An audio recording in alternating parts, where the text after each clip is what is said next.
우리는 상식으로는 일어날 수 없는 일이 일어났을 때 그것을 기적이라고 부릅니다.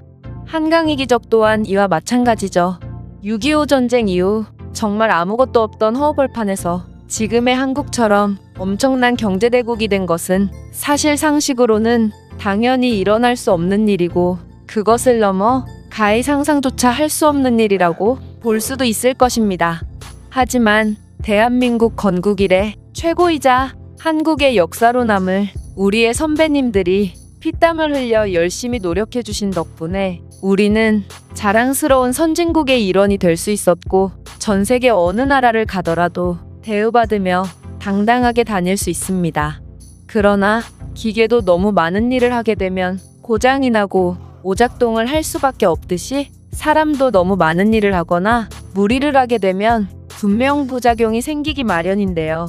오늘은 오직 대한민국의 부흥을 이끌었던 사람들만이 가지고 있는 부작용을 소개해드리려고 합니다. 바로 60년대 독일로 일을 하러 가신 파독간 호사 출신 할머니를 둔 외국인이 자신의 할머니에게 들었던 내용을 글로벌 커뮤니티에 글로 남긴 것인데요. 이 글이 외국인들 사이에서 굉장한 화제가 되고 있다고 합니다.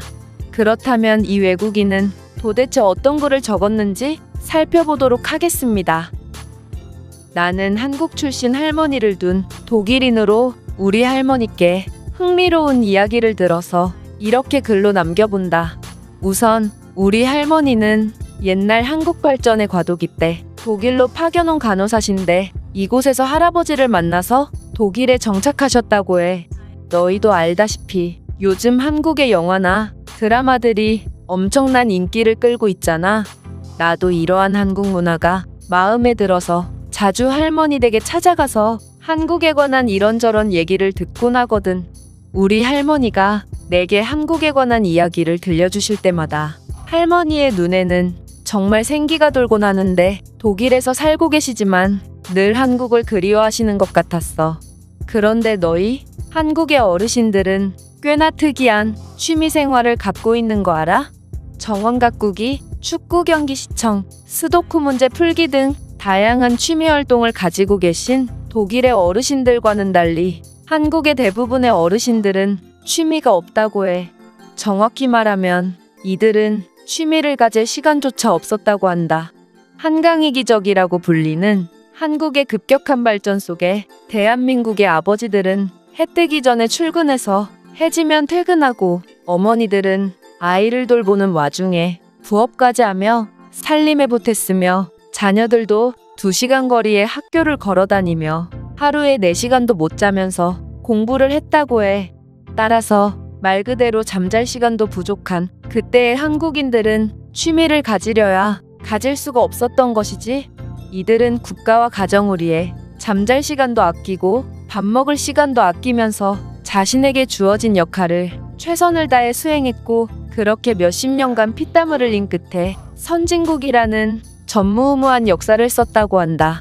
우리 할머니는 종종 한국에 있는 친구들을 보러 한국에 가시곤 하는데 한국의 어르신들은 일이 취미가 돼버려서 형편이 나아졌음에도 아직까지 일을 하시는 분들이 굉장히 많다고 해. 사실 이건 정말 말도 안 되는데 다른 개발도상국들을 봐도 다들 취미 하나쯤은 있지? 도박, 약, 술, 게으름 등 지치고 고달픈 삶을 엉뚱한 곳에 풀곤 하고 전 세계적으로 봤을 때 이런 경우가 훨씬 많다.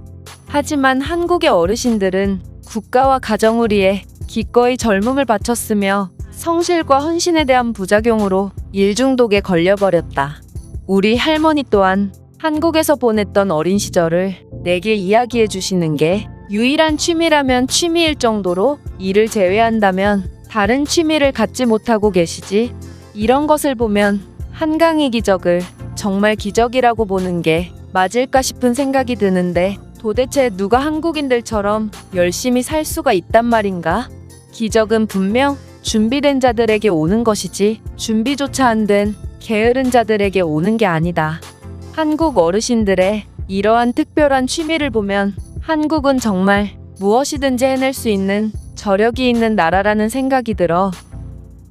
이 외국인이 글은 여기까지입니다.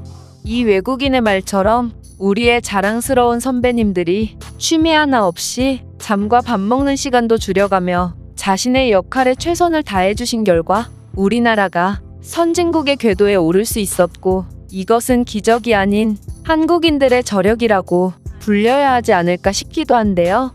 이제는 젊은 세대들이 선배님들의 정신을 이어받아 더욱 고군분투한다면 언젠가는 대한민국도 아시아를 넘어 세계 최고의 국가가 될 수 있지 않을까 싶습니다. 그렇다면 이 외국인이 글에 대한 해외 반응은 어떤지 댓글을 통해 살펴보겠습니다. 나는 한국에서 영어 강사를 하고 있는데 한국 어르신들은 유독 과거 이야기를 자주 하시더라. 처음에는 그분들이 왜 그러는지 몰랐지만 이 글을 보니 그들이 정말 자랑할 만했다는 것을 이해할 수 있게 되었다. 그들의 헌신은 정말 존경할 수밖에 없어. 솔직히 나는 한국인도 아니고 한국에 관심도 없지만 한국을 선진국으로 만든 사람들의 삶에 박수를 보내지 않을 수가 없다. 이들의 삶을 영화로 만든다면 분명 대박이 날 거야. 한강의 기적을 이어서 베트남은 지금 메콩강의 기적을 일으키고 있습니다. 우리는 문화, 경제 등 다양한 산업에서 큰 이변을 일으키고 있죠.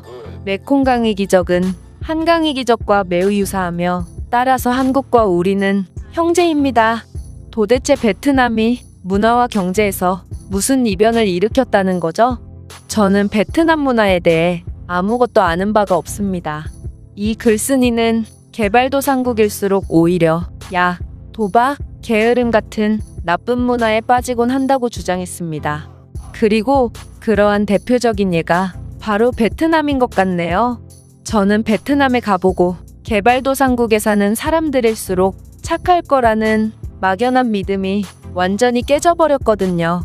한국이 언제까지 성장할지 정말 상상조차 가지 않는다.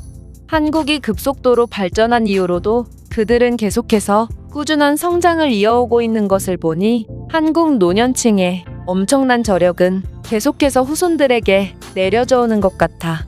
한국만큼 세대 교체가 잘 되고 있는 나라는 정말 찾아보기 힘듭니다. 한국의 노년층이 잘 다져놓은 기반을 중년층이 꽃피웠죠. 이는 전 세계 어디에서도 찾아볼 수 없는 형태의 발전입니다. 이제는 한국의 젊은 세대들이 활약할 차례죠.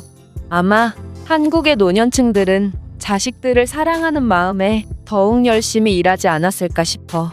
내 후손들만큼은 나처럼 고생시키지 않아야지 하는 마음이 수반된 결과 그들의 아름다운 희생이 가능했던 거지.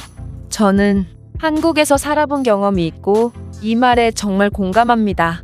다른 국가의 부모들은 자기 자식만을 챙기지만 한국의 부모들은 후손이라는 개념에 남의 자식까지 신경 쓰는 경향이 있거든요. 한국의 노년층의 애국심은 정말 굉장하던데 이 글을 보니 그들을 이해할 수 있게 되었어.